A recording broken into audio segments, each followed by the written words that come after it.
तर पुण्यातून बातमी आहे। पुण्याच्या सणसवाडीत एका औद्योगिक कंपनीची भिंत कोसळल्याची घटना घडली आहे। या घटनेमध्ये एकाचा मृत्यू झालाय तर 5 ते 6 जण जखमी झालेले आहेत। घटनेत 7 ते 8 दुचाकी आणि 2 चारचाकी वाहनांचेही नुकसान झालंय। घटनेची माहिती मिळताच आमदार अशोक पवारांनी घटनास्थळी धाव घेतली आहे। पुण्यातल्या सणसवाडीमधली ही दृश्य। सणसवाडीमध्ये एक भिंत कोसळल्याची घटना घडली। या घटनेमध्ये एकाचा दुर्दैवी मृत्यू झालाय।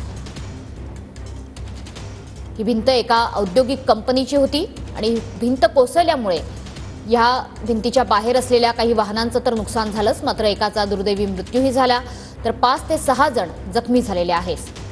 तुर्तास या घटनेची माहिती मिळताच या ठिकाणचे आमदार अशोक पवार यांनी घटनास्थळी धाव घेतलेली आहे आणि बचाव कार्य हे सुरू झालंय। ही जी दृश्य आपण बघतो आहोत की अक्षरशः या भिंतीच्या पाठीमागे उभ्या असलेल्या गाड्यांचा चक्काचूर झालेला आहे।